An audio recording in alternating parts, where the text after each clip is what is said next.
రాష్ట్రానికి కేంద్రం సాయంపై స్పందించేందుకు ముఖ్యమంత్రి మీడియా సమావేశానికి వస్తున్నారు. ప్రత్యక్ష ప్రసారం ద్వారా చూద్దాం.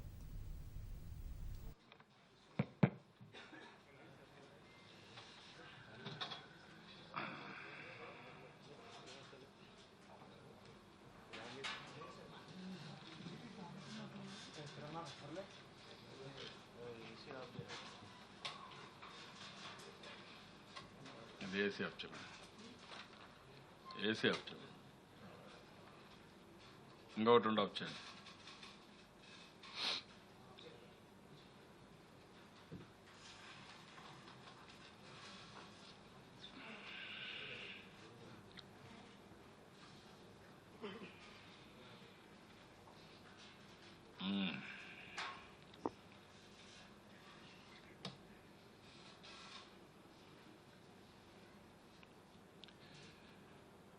అందరికీ నమస్కారాలు. ఈరోజు అరుణ్ జైట్లీ గారు ప్రెస్ కాన్ఫరెన్స్ పెట్టి కొన్ని అనౌన్స్మెంట్ చేశారు.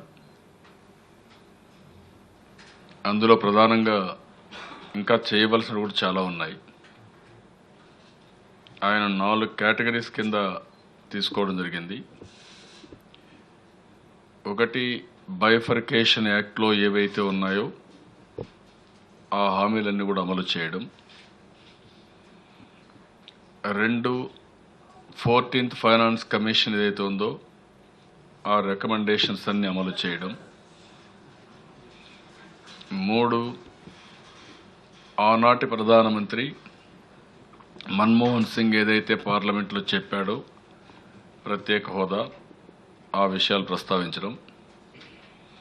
4, నీతి ఆయోగ్ ఏదైతే రికమెండేషన్లు ఇచ్చారో ఆ రికమెండేషన్ ఎంతవరకు ఆమోదించామనేది ఆ విషయం కూడా ప్రస్తావించారు. ఈరోజు ఇక్కడ వారు చెప్పిన దాంట్లో ప్రధానంగా ఈ 2 సంవత్సరాల్లో పోలవరం ప్రాజెక్టుకి నేషనల్ ప్రాజెక్టుగా అనౌన్స్ చేసిన రోజు నుంచి 100% ఫైనాన్స్ ఇస్తామని. మామూలుగా ఇది జాతీయ ప్రాజెక్టు, చాలా చర్చ జరిగింది. 70% మనం వాళ్ళు ఇవ్వడం, 30% మనం పెట్టుకోవడం, లేకపోతే కాదు ఇది జాతీయ ప్రాజెక్టు మీరు 90% పెట్టుకోవాలి, మేము 10% ఇస్తామని.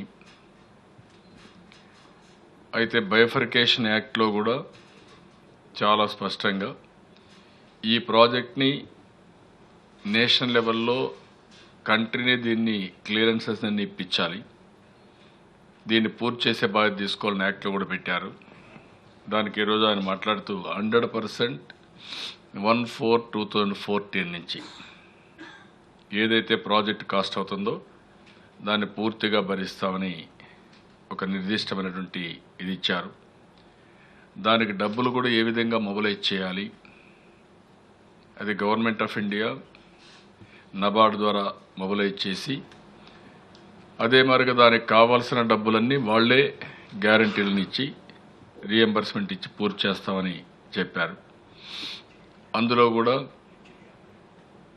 డీటెయిల్స్ అన్నీ ఎప్పటి లోపల ఇస్తాం అవన్నీ కూడా వాళ్ళు వర్కౌట్ చేసి మనకు చెప్పాల్సిన అవసరం ఉంది. నీతి ఆయోగ్ అయితే ఒక రికమెండేషన్ కూడా ఇచ్చారు. Overall interest of the project త్వరితగతిన ఇది పూర్తి కావాలంటే రాష్ట్ర ప్రభుత్వం చేస్తే ఈజీగా ఉంటుంది, ఆ మెషినరీ ఉంటుందని. ఆ డీటెయిల్స్తో ఎంత తొందరలో డబ్బులు ఇస్తే అంత ఈజీగా కూడా ఉంటుంది. ఇప్పటికే మనం 1800 కోట్లు దాని మీద ఖర్చు పెట్టాం మన వాటా కింద, అది ఇవ్వాల్సిన అవసరం ఉంది. రెండోది, అతి ప్రధానమైన నిర్ణయం స్పెషల్ కేటగిరీ స్టేటస్, ప్రత్యేక హోదా. ఇది రాష్ట్రంలో ప్రతి ఒక్కరూ అడిగే విషయం, ఇది కావాలని. అయితే ఈరోజు వారు ఇచ్చిన స్టేట్మెంట్లో ఏదైతే చాలా స్పష్టంగా దీనివల్ల ఏ లాభం అయితే వస్తుందో ఆ ఈక్వల్ అమౌంట్ ఆఫ్ మనీ ఫైనాన్షియల్గా ఎంతైతే వస్తుందో ఆ డబ్బులు రాష్ట్ర ప్రభుత్వానికి ఇస్తాం మేము. అది ఈఏపీ ద్వారా బారో చేసుకోవచ్చు. ఆ ఈక్వలెంట్ అమౌంట్కి ప్రాజెక్టులు అన్నీ కూడా ఈఏపీలో తీసుకుంటే ఆ డబ్బులు మేము గ్యారంటీ ఇచ్చి ఆ డబ్బుల యొక్క ఇది మేమే రీపే చేసుకుంటామని రెండో హామీ ఇచ్చారు. ఈ రెండు ప్రధానమైన హామీలు. ఇకపోతే ఇండస్ట్రియల్ ఇన్సెంటివ్స్ ఏవైతే ఉన్నాయో అది తెలంగాణకి ఆంధ్రాకి రెండు కూడా నోటిఫై చేస్తామన్నారు. అడిషనల్ డిప్రిసియేషన్ అవి అంతవరకు అదొకటి చెప్పారు.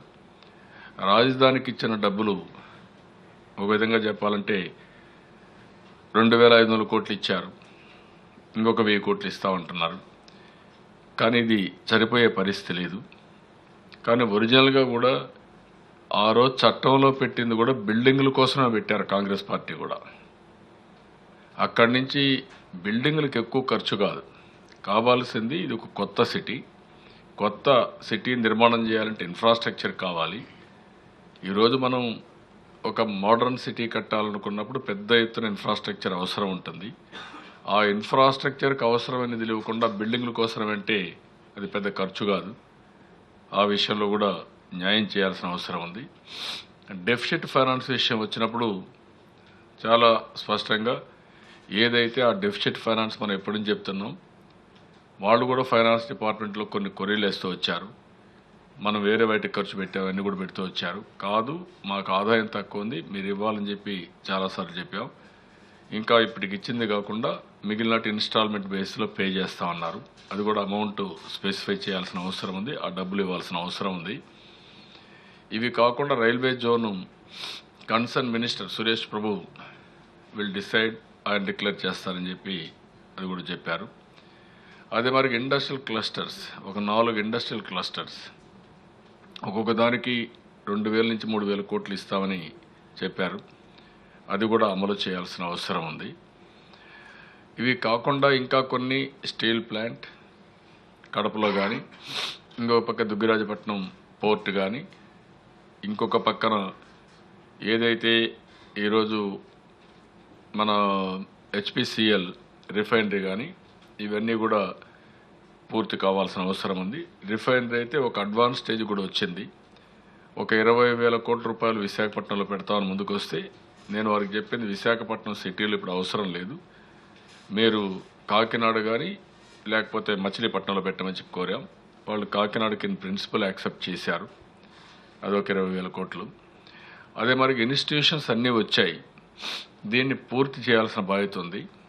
అరౌండ్ 11 ఇన్స్టిట్యూషన్స్, అవి కాకుండా 2-3 మన దాంట్లో లేనట్టు కూడా వచ్చాయి, కానీ 11 ఇన్స్టిట్యూషన్స్ వచ్చాయి. 11 ఇన్స్టిట్యూషన్లో 2 ఇంకా బిల్ పాస్ కావాలి. ఒకటి సెంట్రల్ యూనివర్సిటీ అనంతపూర్లో, 2 ట్రైబల్ యూనివర్సిటీ విజయనగరంలో. ఈ 2 పూర్తి కావాలి. ఆ ప్రాజెక్టులన్నీ కూడా పూర్తి చేయడమే కాకుండా టైం బౌండ్ ప్రోగ్రామ్, ఒక ఇన్స్టిట్యూషన్ పెడితే 5-6 ఏళ్ళు పడుతుంది. ఫైనల్గా final year batch students outcome బయట రావాలంటే 5-6 సంవత్సరాలు పడుతుంది. అవి కూడా పూర్తి చేయాల్సిన అవసరం, బాధ్యత వాళ్ళ పైన ఉంది. ఈ 2 యూనివర్సిటీస్ కూడా ఇమ్మీడియట్గా ఇది చేయాల్సిన అవసరం ఉంది.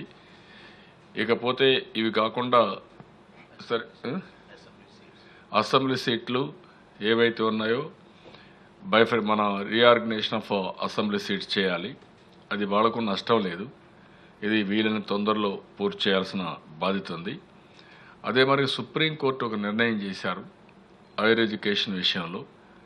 ఏదైతే ఈ యొక్క ఇన్స్టిట్యూషన్స్ ఉన్నాయో అవన్నీ కూడా 58-42% రేషియోలో పంచుకోవాలని, అది గవర్నమెంట్ ఆఫ్ ఇండియా సెటిల్ చేయాల్సిన అవసరం ఉంది. ఒక కమిటీ వేసి అది కూడా తొందరలోనే పూర్తి చేయాల్సిన అవసరం ఉంది. ఇవి బ్రాడ్గా ఇవన్నీ కూడా ఇష్యూస్ ఉన్నాయి. ఈరోజు ఏదైతే ఒక ఇష్యూని వారు చెప్పింది కూడా ఎక్స్ప్లెనేషన్ ఏమి ఇచ్చారంటే, మనం అక్కడ చూస్తే 14th ఫైనాన్స్ కమిషన్ చెప్పింది కొత్తగా ఏవైనా కానీ ప్రత్యేక హోదా ఇవ్వాలంటే వీలు కాదని, దాన్ని కాంపెన్సేట్ చేయడానికి విత్ ట్రూ స్పిరిట్ ఎంతైతే ఆ ప్రత్యేక హోదా వల్ల లాభం వస్తుందో ఆ లాభాన్ని మేము ఇస్తామని చెప్పి కమిట్ అయ్యారు. దాన్ని ట్రూ స్పిరిట్లో ఇవ్వాల్సిన అవసరం ఉంది. నేను ఆ రోజు ఈరోజు ఒకటే కోరుతున్నాను, ప్రత్యేక హోదా ఇస్తే చాలా సంతోషం. మీకు టెక్నికల్గా ప్రాబ్లం ఉంది అని మీరు డిసైడ్ చేసుకున్నప్పుడు చట్ట ప్రకారం ఏమి ఇవ్వగలుగుతారు, ఏమి ఇవ్వాలి, ఆనాటి ప్రధానమంత్రి చెప్పింది ఏంటి, ఆ తర్వాత ఈరోజు మీరు ప్రత్యేక హోదా ఇచ్చినప్పుడు ఇవ్వలేనప్పుడు ఏం వస్తుంది, ఎంత బెనిఫిట్ వస్తుంది, అది ఎప్పటి లోపల ఇస్తారు, ఏ విధంగా ఇస్తారు, అది కూడా వాళ్ళు చెప్పింది స్పెల్ అవుట్ చేసింది.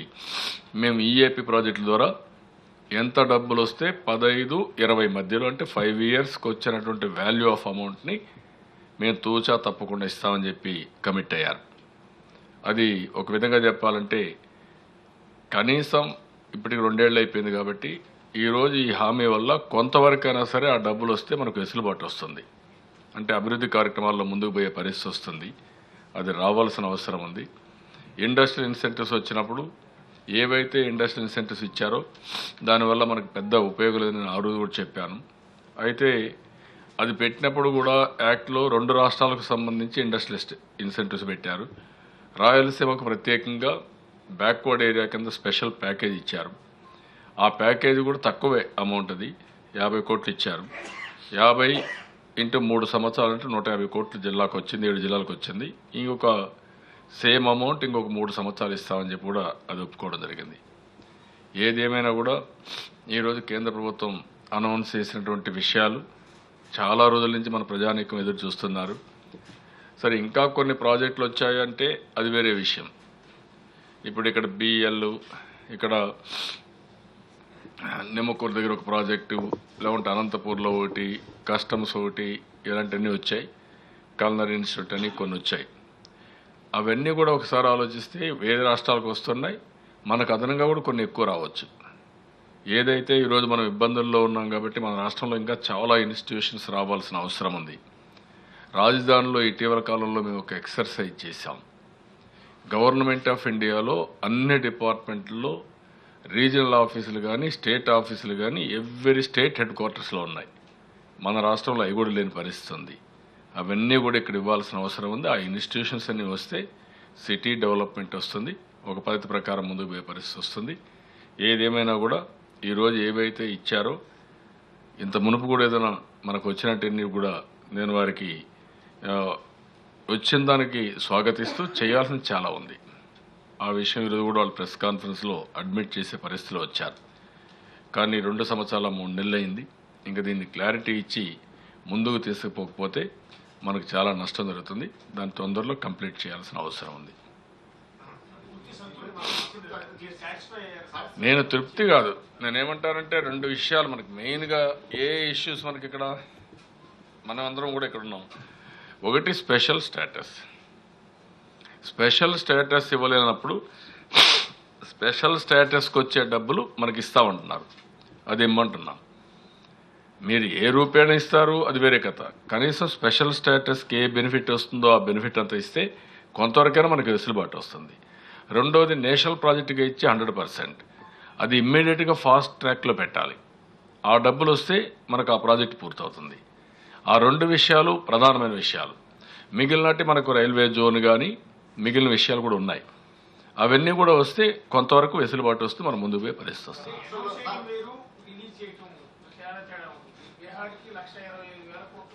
నేను అలాంటి ప్యాకేజ్ వద్దంటున్నా. ఇప్పుడు మనకు కూడా వాళ్ళు చెప్పాలనుకుంటే మీకు తమాషా ఏంటంటే, ఒక సాయంత్రం నుంచి మీ టీవీల్లో చూస్తున్నా, మీరు పోటీపడి 1,50,000 కోట్లు వస్తాయి, 1,30,000 కోట్లు వస్తాయని ఇస్తున్నారు. లాస్ట్ టైం వాళ్ళు వస్తే కూడా నేను అది అబ్జెక్ట్ చేశాను. 65,000 కోట్లు ఓన్లీ నేషనల్ హైవేస్. అవి యాడ్ చేసుకుంటే ఇప్పుడు కూడా ఇది చాలా వరకు వెళ్ళిపోతుంది. ఇప్పుడు ఈ ఉదాహరణకు మీకు మనం త్రిబుల్ ఈ రైల్వే ట్రాక్ ఉంది, చెన్నై టు విజయవాడ, విజయవాడ నుంచి ఢిల్లీ వయా కాజీపేట్, ఇంకొక పక్కన విజయవాడ టు ఖరగ్పూర్. దీనికి కనీసం ఒక 34,000 కోట్లు అవుతుంది. అవన్నీ లెక్కేసి ఇచ్చేసారనుకో, మేము ఇన్ని చేసేసామని. అది ఎటు వాళ్ళు చేసే ప్రోగ్రామ్స్ అది కాదు ఇక్కడ కావాల్సింది. ఆంధ్రప్రదేశ్ తప్పించుకున్న వాళ్ళు పోలేరు. ఎవరు పోవాలన్నా ఆంధ్రప్రదేశ్ వెళ్ళాలి.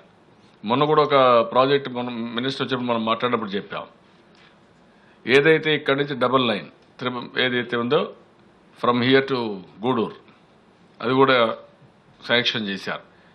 ఇలాంటి ప్రాజెక్ట్స్ అన్నీ వస్తాయి. ఇప్పుడు ఇన్లాండ్ వాటర్ వేస్ ఉంది, మనం 14% తీసుకున్నాం, 51% దే ఆర్ స్పెండింగ్. దానికి కూడా ఒప్పుకున్నారు, అది కూడా వస్తుంది.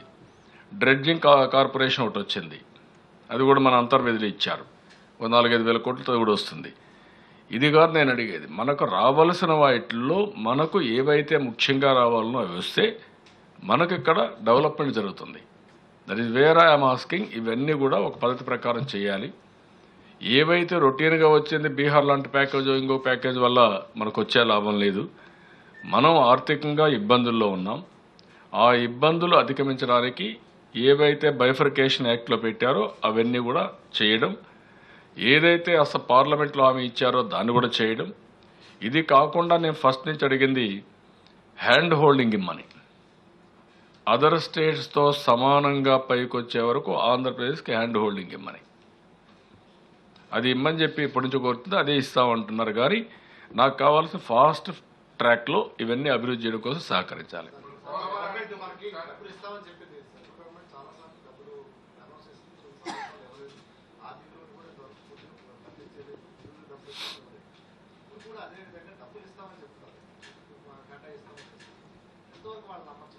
నేనేమంటానంటే అది కూడా కేంద్రాన్ని రిక్వెస్ట్ చేస్తున్నా. ఏదైతే ఈరోజు ఇచ్చిన దాన్ని అభినందిస్తూనే మీరు ఏ విధంగా ఇస్తారో చట్టపరంగా పెట్టండి. దీనికి చట్టపరిధి ఇవ్వండి. ఏం చేయబోతున్నారో చట్టపరిధి ఇచ్చి ఒక టైం బౌండ్ ప్రోగ్రామ్ ఇచ్చి you complete all these things. అట్లా కాకుండా ఏదో చెప్పేసి మళ్ళా ఓకే ఆ రోజు చెప్పాం మళ్ళీ మాకేం సంబంధం లేని విధంగా కాకుండా మేక్ ఇట్ వెరీ క్లియర్. ఒక గవర్నమెంటు ఒక ఇది చేసినప్పుడు ఏవైతే మీరు బైఫర్కేషన్ యాక్ట్లో ఉండేటి కానీ ప్రధానమంత్రి చెప్పినట్టు కానీ పుట్ ఇట్ ఇన్ గవర్నమెంట్లో ఒక ఆర్డర్ కింద ఇష్యూ చేస్తే అది బైండింగ్ ఉంటుంది. ఎవరున్నా ఎవరు లేకపోయినా రాష్ట్రం కేంద్రం పర్మనెంట్ ఆ బైండింగ్ ఉండాల్సిన అవసరం ఉంది. దానికి డెఫినెట్గా అది అడుగుతాను నేను. అది తొందరలో ఆర్డర్స్ ఇష్యూ చేయాలి.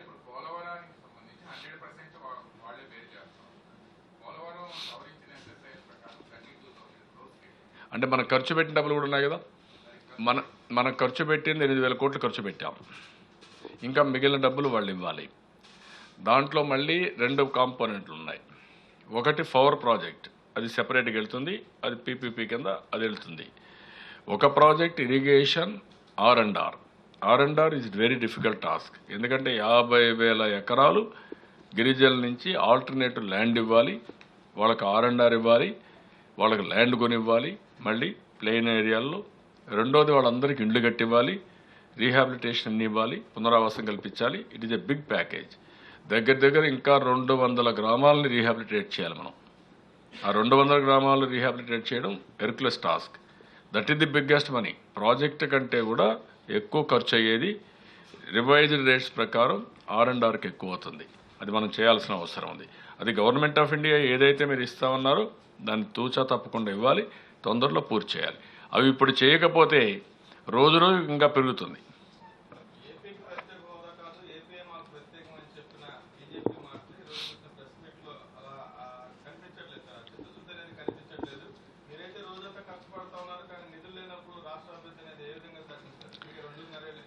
నేనేమంటున్నానంటే మీరు చూశారు, నేను 2.5 yearsలో నేను చేసే డెవలప్మెంట్ నేషన్ కూడా సంబంధిస్తుంది. ఈ ఫస్ట్ క్వార్టర్లో మంది 12.26% గ్రోత్ రేట్. 12.26% గ్రోత్ రేట్ వస్తే నేషన్ కూడా ట్యాక్సీలు వస్తాయి, నేషన్ డెవలప్మెంట్ కూడా వస్తుంది, వాళ్లకు జీడిపి కూడా ఇది కాంట్రిబ్యూట్ చేస్తుంది. మీరు అన్న దాని ప్రకారం ఏదైతే ఈరోజు వాళ్ళు చెప్పారో మనకు అవసరమైనప్పుడు డబ్బులు రావడం అవసరం, కానీ మనం కూడా స్టెబిలైజ్ చేయడానికి వస్తే కూడా ఉపయోగం కూడా ఉండదు. That is what I'm requesting for the last 2 years. After 2 years, 3 years, 4 years నిలదొక్కుంటాం. ఈరోజు నాకు గూగుల్ చెప్తే ఐ ఫెల్ట్ వెరీ హ్యాపీ. వాళ్ళ టీం అంతా వచ్చారు ఇక్కడ. మొత్తం గూగుల్ ఇన్నోవేషన్ టీం వచ్చి ఆండ్రాయిడ్ ఇవన్నీ తయారు చేయడానికి ఇండియాలో మొత్తం 20 మందిని రిక్రూట్ చేస్తే 13 మంది ఆంధ్రప్రదేశ్ నుంచి వెళ్ళారు. వాళ్ళే స్కాలర్షిప్లు ఇచ్చి స్టాన్ఫోర్డ్ యూనివర్సిటీ తీసుకెళ్తున్నారు. ఇప్పుడు అది చూసిన తర్వాత this is the best place for us after silicon valley innovation centre పెట్టడానికి. అంత క్రియేటివిటీ ఉంది ఇక్కడ ఉండే వాళ్ళు అని వాళ్లే ముందు వచ్చే పరిస్థితి వచ్చింది. ఈరోజు మనకి ఇబ్బందులు ఉన్నాయి, కానీ ఆత్మస్థైర్యం ఉంది, తెలివి ఉంది, కష్టపడే మనస్తత్వం ఉంది.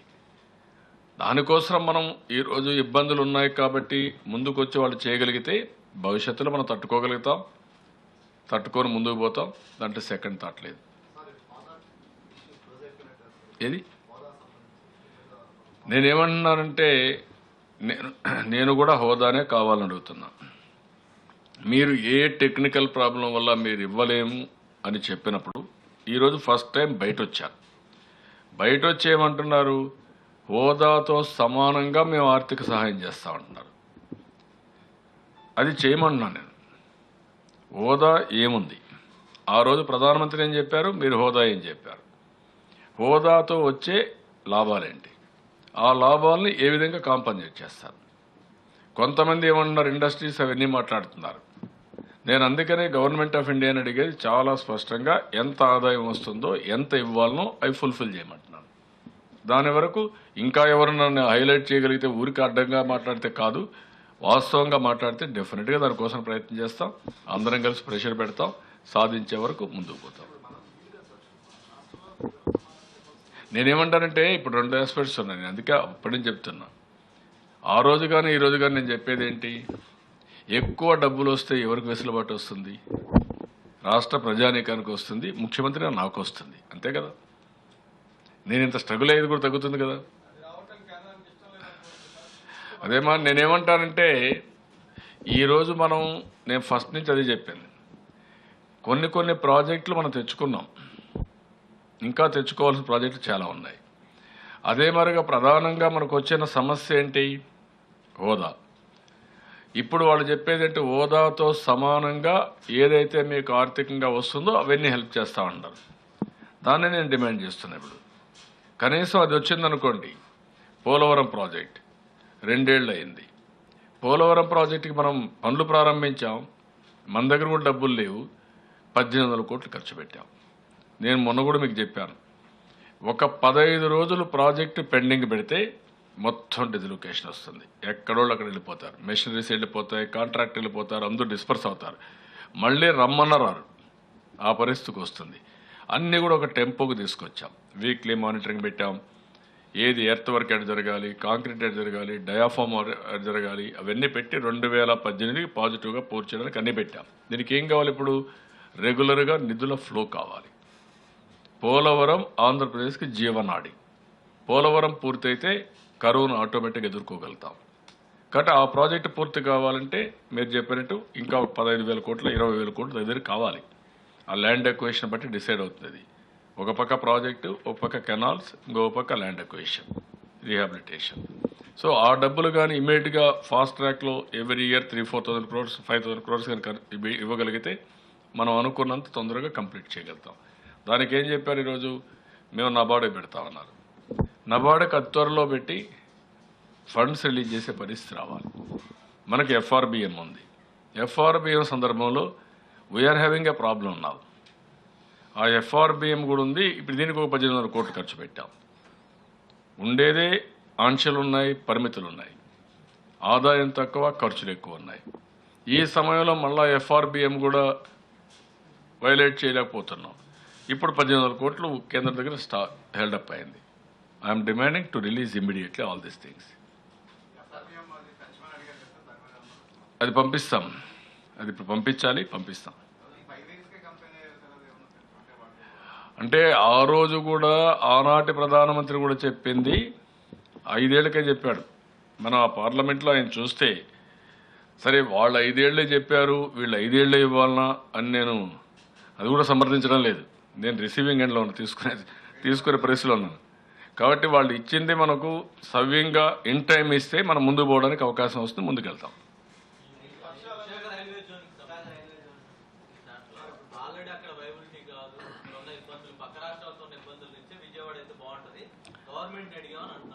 నేనేమంటానంటే మనం ఒక కమిట్మెంట్ ఇచ్చాం, కొన్నిసార్లు కొన్ని కమిట్మెంట్లు ఇస్తాం. మనం విశాఖపట్నం ఎప్పటి నుంచో అడుగుతున్నారు, అక్కడ ఆదాయాన్ని వేరే రాష్ట్రాలకు పోయే పరిస్థితి వస్తూ ఉంది. విశాఖపట్నం రైల్వే జోన్ కావాలని ఫ్రమ్ ది బిగినింగ్ డిమాండ్ చేస్తున్నారు. నేను దానికే స్టిక్ ఆన్ అయ్యాను. మీకు ఏదైనా చిన్న ఉంటే అడ్జస్ట్ చేసుకొని ఇవ్వాలి తప్ప, ఈరోజు ఒకసారి మన రాష్ట్రంలో మనం ఒకసారి నిర్ణయించుకున్న తర్వాత ఎక్కడ కావాలంటే అక్కడ ఇవ్వాలి తప్ప, మళ్ళీ మీరు అక్కడ కాదు ఇక్కడ అంటే మళ్ళీ మనలో ఒకప్పుడు ఇదే జరిగింది. ఏం జరిగింది ఒకప్పుడు ఆంధ్రప్రదేశ్లో రాజధాని ఎక్కడ పెట్టాలో గొడవలు పెట్టారు.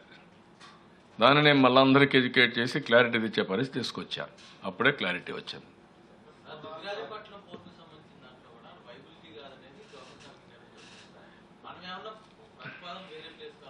నేనేమంటానంటే ఆ రోజు కూడా మీరు బైఫర్కేషన్ యాక్ట్లో కూడా కొన్ని చూస్తే ఎగ్జామిన్ చేస్తాం, వైబిలిటీ ఎస్టాబ్లిష్ చేస్తాం, దీన్ని పెడతాం అట్లా మాట్లాడే తప్ప ఇది స్పెసిఫిక్గా మేము చేస్తాం అని ఎక్కడ చెప్పలే వాళ్ళు.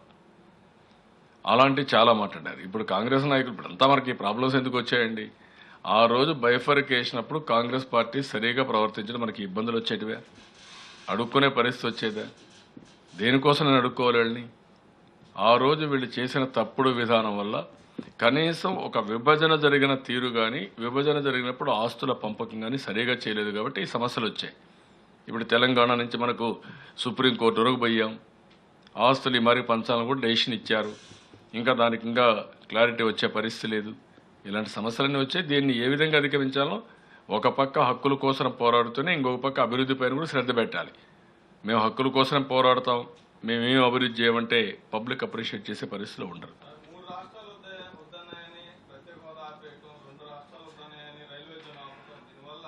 నేనేమంటానంటే రైల్వే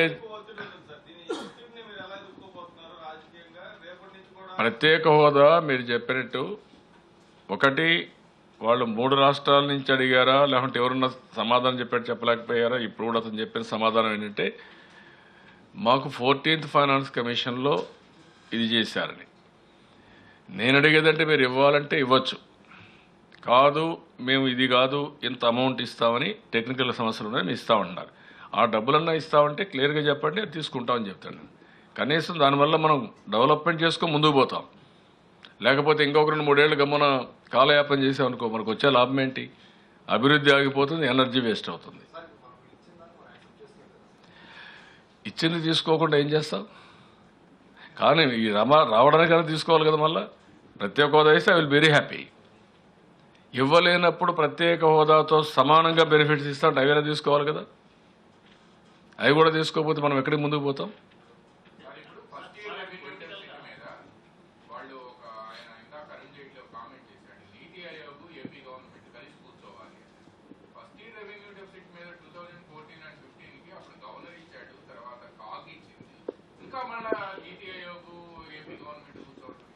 నేను అందుకనే ఆ రోజు నుంచి కూడా చెప్పింది ఏంటంటే మన ఆదాయం తక్కువ, అందుకే ఫస్ట్ ఇయర్లో గవర్నర్స్ పరిపాలనలో చెప్పారు, తర్వాత సిఏజీ కూడా ఇచ్చారు. కానీ దానికి మళ్ళా ఫైనాన్స్ మినిస్ట్రీలో అడ్డం పెట్టారు. ఏమని?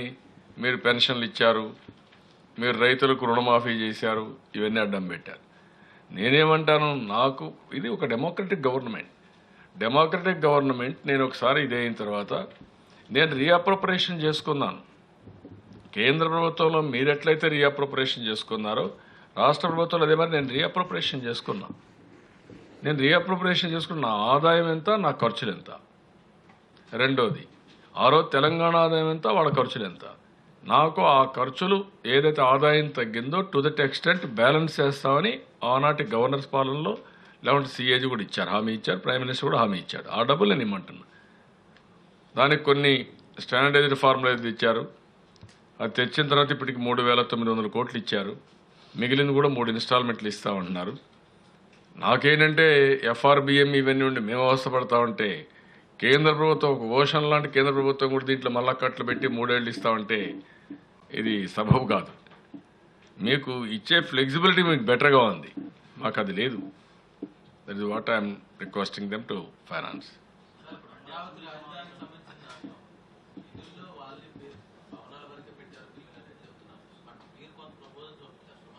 అడుగుతున్నాం ఇమ్మని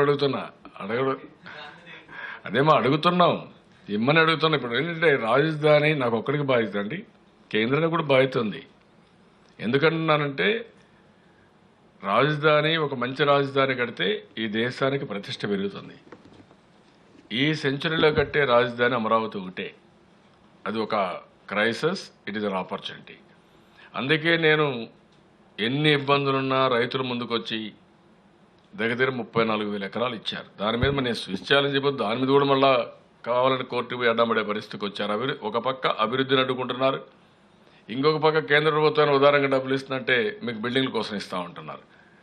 బట్ నేను ఆ రోజు కూడా మీకు మొన్న కూడా చెప్పాను, వాళ్ళు ఎంత ఇచ్చినా తీసుకోవడం, మనం ముందుకు పోవడం తప్ప వేరే మార్గం లేదు. We have to fight, we have to go move forward.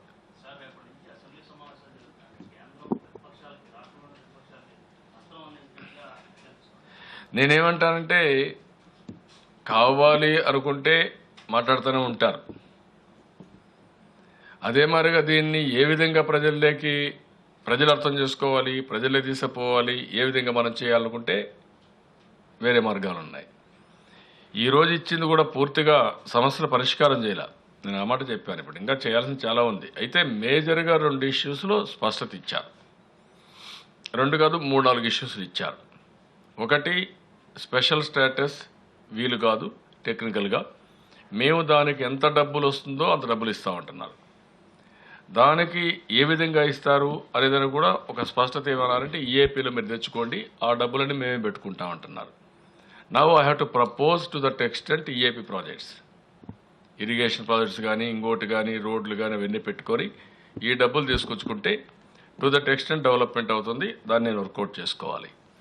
2, Polavaram ప్రాజెక్టుకి ఇంతవరకు డబ్బులు లేకుండా ఉండేదాన్ని ఇమ్మీడియట్గా మేము డబ్బులు ఇస్తాం, 100% ఇస్తామంటున్నారు. ఆ ఫ్లో రెగ్యులర్ ఫ్లో ఎస్టాబ్లిష్ చేస్తే వర్క్ స్పీడప్ చేస్తాం, అది కూడా కంప్లీట్ అవుతుంది. Deficit finance 3 years ఇస్తామంటున్నారు. నేను అందుకే రిక్వెస్ట్ కూడా చేశాను, వీళ్ళని తొందరలో ఏమంటున్నాను, మీరు ఎంతైతే ఇస్తామంటున్నారో ఏదో కొద్దిగా మాకు మీరు ఇచ్చిన అకౌంట్స్ టాలీ కాలేదంటే ఎప్పుడు ఈ గవర్నమెంట్స్లు ఇవన్నీ ఉంటాయి కాదు, సిన్సియర్గా మీరు ఇమ్మని అడుగుతున్నా. అది కూడా 1 time ఇవ్వగలిగితే ఐ విల్ వెరీ హ్యాపీ. దానికి కూడా డిమాండ్ చేస్తున్నా. రైల్వే జోన్కి వెయిట్ చేయాల్సిన పని లేదు, దాన్ని అనౌన్స్ చేయాల్సిన అవసరం ఉంది.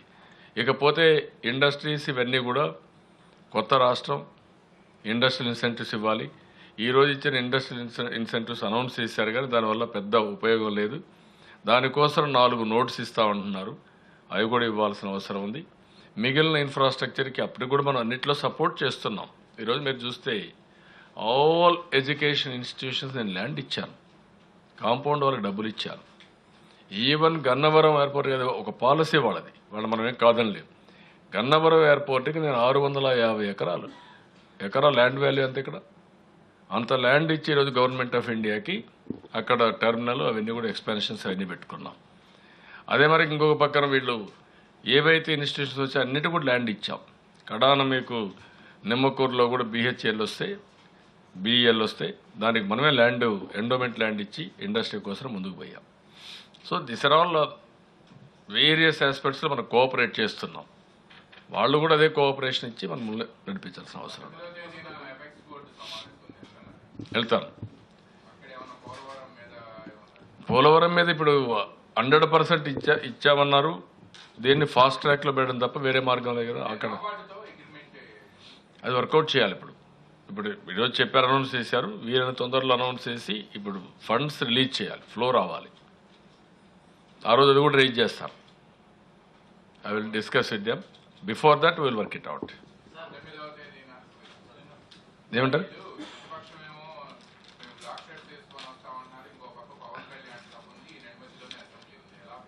నేనేమంటానంటే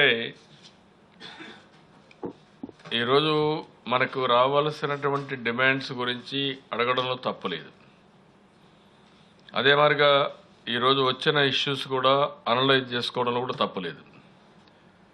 ప్రజల్లో కూడా ఇంకా రాష్ట్రానికి న్యాయం జరగాలి అనే ప్రగాఢమైనటువంటి కోరిక కూడా ఉంది, దాంట్లో కూడా తప్పులేదు. ఎందుకంటే ప్రజలు నష్టపోయాం.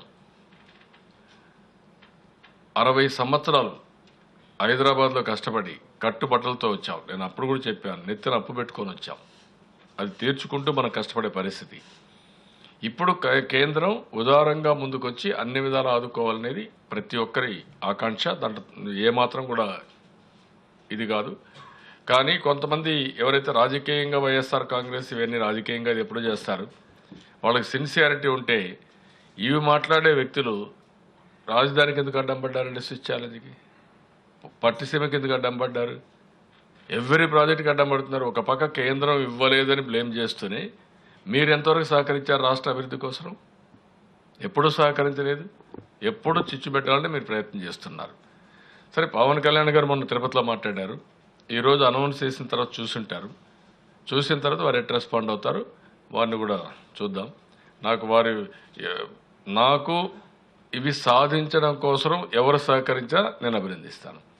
అదే సమయంలో ఈరోజు వాస్తవ పరిస్థితులు దృష్టిలో పెట్టుకొని మనం ఎట్లా ముందుకు పోవడం తప్ప వేరే మార్గం లేదు.